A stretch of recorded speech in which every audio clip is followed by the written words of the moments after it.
Good evening, guys. This is my evening video. Please like my video real quick here before you get started here. If you like it to the end, just remember that. And please leave comments below. I appreciate the feedback. I am actually making changes based on your guys' feedback to improve my videos and stuff. And also, please retweet me on Twitter. Gumby9662C is my Twitter handle. And please do that, Gumby9662C on Twitter. You can follow me and retweet my videos as often as you possibly can. Okay, guys, if you possibly can here. So I'm actually thinking we're going to go down to 200 or better before the week's out. So be careful here on IWM. We have a breakdown pattern going on here. So bottom line is, one of the guys taught me how to use these. Uh, so we got ribbons, MA ribbons. I use the 13, 24, and 48. Really good system that he's got going on here. Plus, which my Ichimoku cloud on a 4-hour time frame. So we found a very early signal to be possibly short this morning.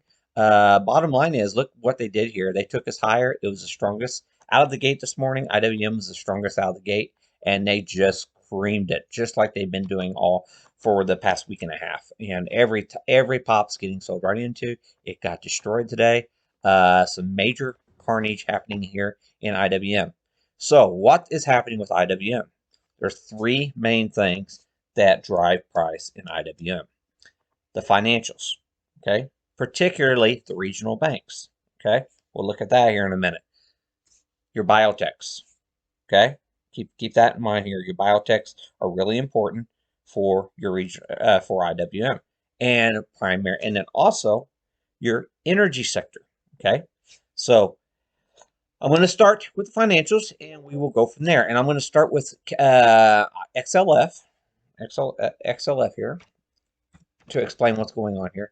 XLF is just getting destroyed. We have the FOMC minutes tomorrow, and it is just getting destroyed. We're well below our 4-hour cloud. This started last Thursday, I think. We got the breakdown signal Wednesday. No, last Wednesday.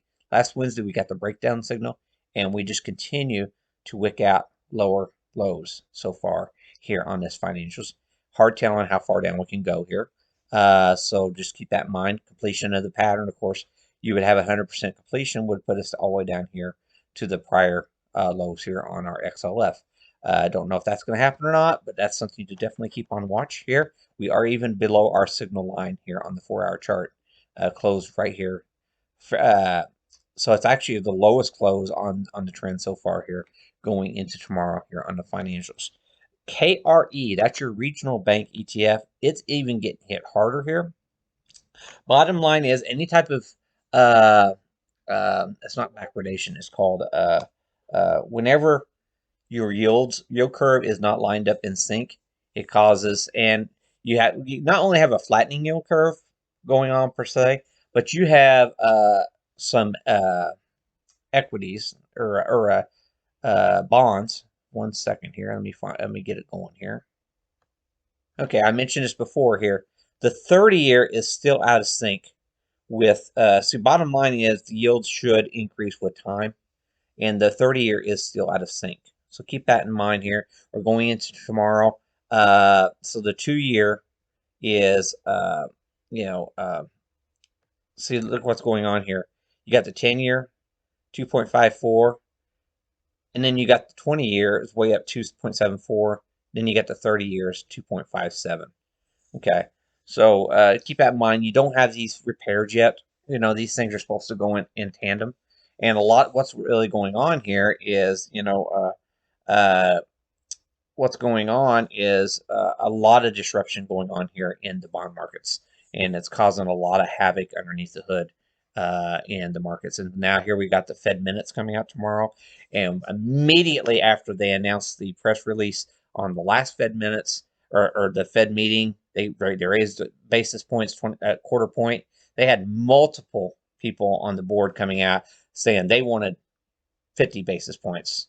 So what we're probably going to see in the minutes tomorrow is how they were arguing the fact that they want to do 50 basis points on the last meeting, okay, and or some sort of something in that regard.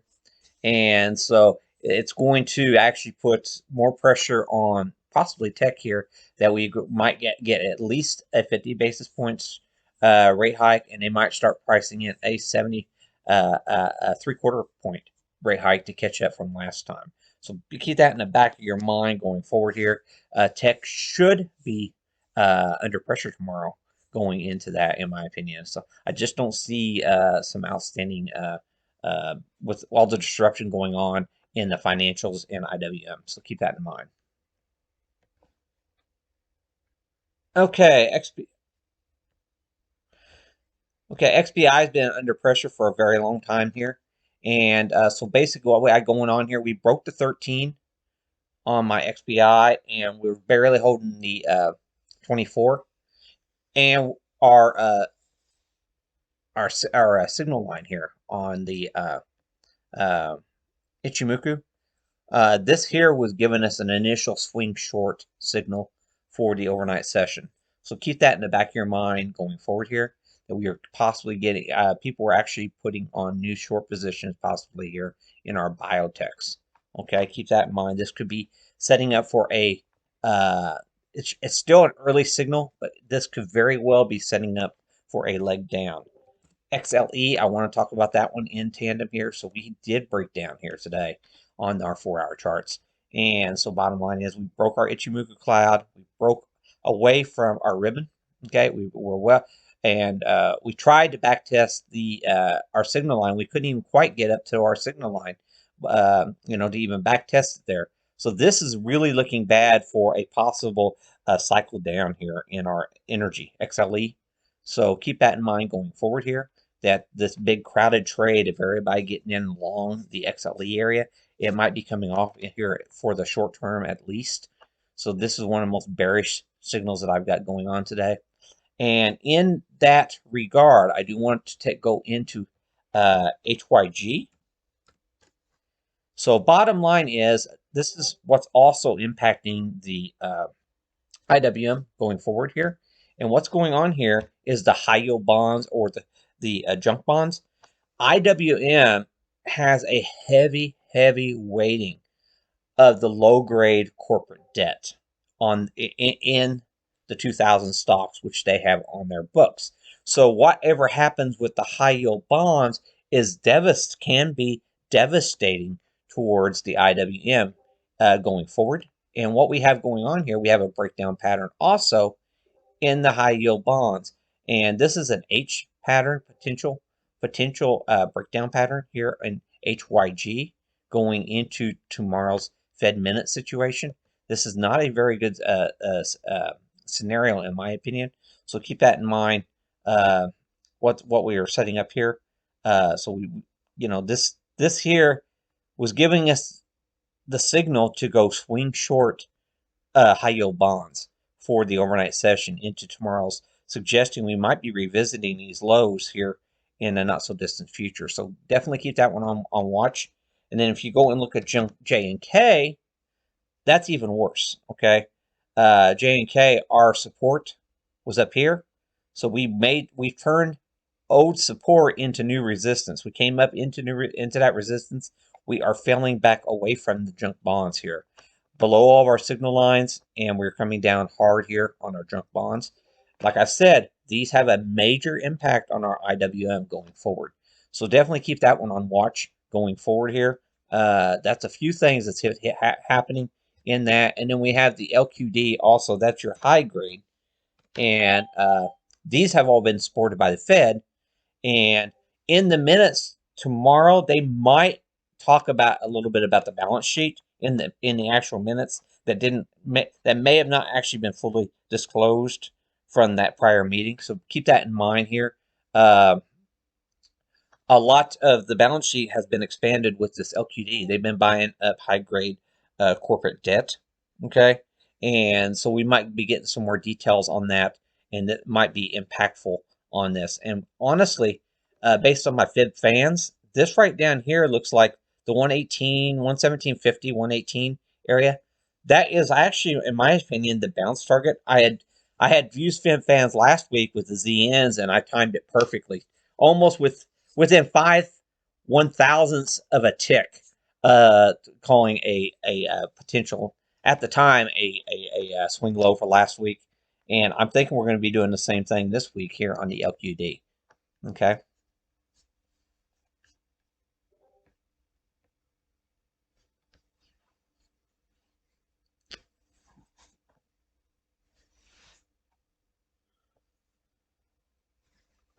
Okay.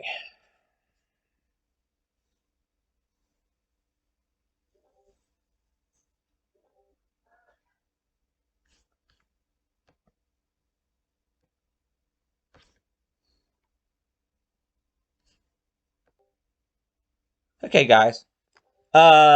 This is my uh, weekly. This is my weekly watch list. Okay, so it covers anything with weekly expiration going forward here. Let me move this over out of my way here. So my main takeaway here, I've got a column right here. Is unusual volume. So I'm looking for above average volume, and it actually gives me a number there of just how much unusual volume it is relative to the normal average volume. And what my main takeaway that I do want to float going into today's session or into tonight's video.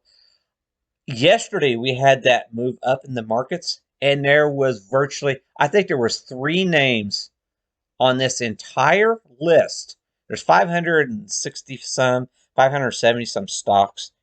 That's pretty much all the big boys. Anything of any relevance with weekly expiration, uh, they're on this watch list. There was only three companies yesterday that rallied on slightly above average volume. Okay, so we basically had a melt up yesterday in the markets, and all of these things were red, and we just kept melting up. I kept trying to short the market because of what was going on. Typically, what you see when you have a melt up in that scenario and you just don't have any type of leadership, it tends to lead to an afternoon sell off, which we never got. Okay. Well, today is the flip opposite. We came down really hard on this market, and look what's happened here. See how my leaderboard here, look at this. Look at this. That is all green. These are above average volume on the downside today. So they literally flipped a switch on the markets, and what little appetite they had to the upside yesterday, it got taken out with a lot of appetite to the downside today. So I know the price action didn't seem like we were coming down very fast, and I understand that. You're sitting there all day. It seems like you're going up so much faster than you're coming down lower. But if you look at the breast side, there was a lot more damaging happening under the hood than what you would otherwise see just watching just the tape by itself. So a few other things I'm going to look at real quick here. XLK, and this just gives me an idea for the overnight what's going on here. So we've had a really nice uptrend here. So we have, in my opinion, because we closed outside of this was a swing short scenario for the overnight session. Okay, just keep that in mind here. XLP is bullish, so they were going into defensive names. I noticed that today as well. So they were moving into the J&Js of the world and some of those more defensive. Uh, uh, uh, any other time I think of the other one. But yeah, they were going more defensive. Same way with XLU. Those are rallying. Those are more defensive. XLV, XLV is kind of, that's right there in between. That's it's just kind of just stuck in the mud there. But XLY, consumer discretionary. Look at what we're doing here. We literally closed down here to where you could have potentially. It justified taking some short positions in consumer discretionary, given where we were closing at here. So definitely keep this on watch. We're going to be potentially being doing a change inside the cloud tomorrow. The cloud technically supports us until we get inside of it, and then whenever you do that change, the rules tend to change. So just keep that in mind going forward here. Some other ones I want to point out here. Main ones today: IYT. We broke down through the cloud with a vengeance today. So we have just been carnage ever since China came out with those deflationary numbers. You have to look ahead with your transports, because the transports, that they're going to be hauling all those goods and services from China, which they're not producing them right now. So it's not looking good in the future here for the transports. And then same way with XLI. We had industrial data came out today, and industrials got hit hard. So I'm thinking things like Caterpillar, Deere, Boeing. A lot of these names are going to be coming in. I mean, the price. Look how hard this is coming in. So we've been down below our ribbons for a while. We tried to come up early this morning, and it was a hard rejection off this ribbon as soon as that data came out. And now we're trying to break down here on a 4 hour away from this cloud. We're going into tomorrow below the cloud. It's not a bullish scenario. It's not likely that we're going to gap up tomorrow in this scenario because the Dow is likely to be down tomorrow under the circumstances. Highly likely to be down tomorrow. So it's a fairly high odds short in my opinion going forward. SMH going into tomorrow. Same way with SMH. It's leading to the downside. Tried to come up, save it today, and now we're rejecting. Good odds. Good possible odds we're going to be outside the cloud in the morning as well. Like I said, technology is in all likelihood going to be one of the weakest tomorrow morning. So heads up on that. So like I said, thanks for watching my video. I appreciate all the feedback I'm getting. Slowly getting more users, so I appreciate it all. Okay, thanks a lot. I will see you tomorrow.